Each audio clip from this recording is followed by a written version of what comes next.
কিছু কিছু মেয়েদের জীবনটা এমনই হয়, তাদের ভাগ্যটা এতটাই খারাপ থাকে যে তারা আসলে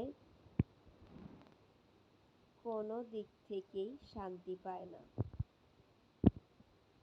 অনেকে বলে একটা মেয়ে বিয়ের আগে কষ্টে থাকলেও বিয়ের পরে সুখে থাকে, আবার বিয়ের আগে ভালো থাকলেও বিয়ের পরে খারাপ থাকে।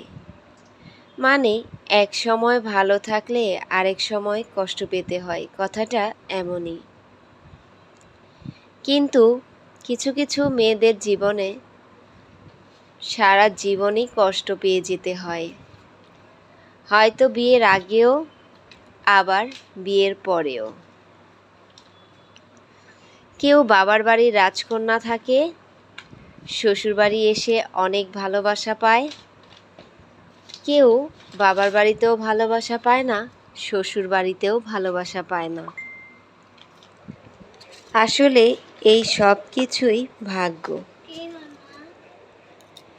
একটা মেয়ে বিয়ের পর সবচাইতে বড় চাওয়া তার স্বামী যেন অন্তত তাকে ভালোবাসে। কিন্তু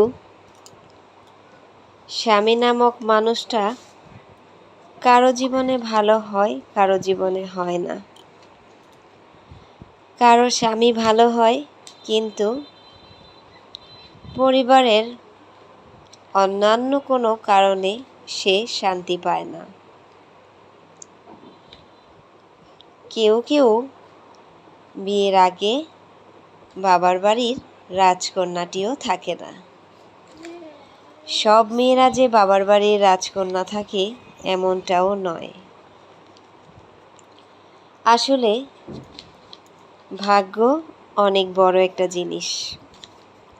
ভাগ্যে সুখ না থাকলে কোনো দিক থেকেই সুখী হওয়া যায় না।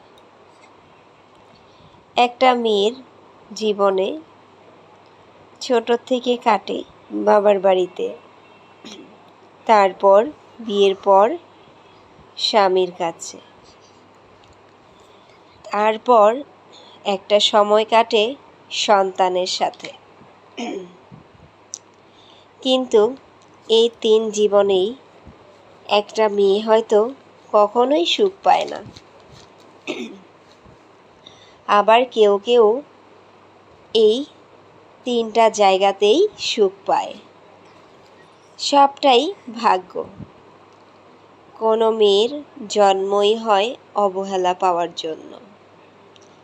না পায় বাবার বাড়িতে ভালোবাসা, না পায় শ্বশুর বাড়িতে ভালোবাসা,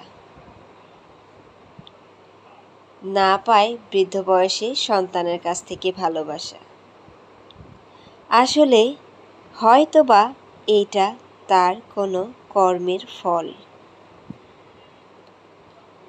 যারা সবসময় অনেক হাসি খুশি থাকে, আসলে তাদের জীবনটাই দুঃখে কষ্টে ভরা থাকে। তাই সবার হাসির মাঝে সুখ থাকে না। হাসির মাঝেও অনেক মেয়েদের জীবনে অনেক দুঃখ কষ্ট লুকিয়ে থাকে। বাবার বাড়ি, শ্বশুর বাড়ি, কোনো বাড়িতেই অনেক মেয়েরা সুখ শান্তি পায় না। আসলে তাদের জীবনটাই যন্ত্রণাতে ভরা থাকে।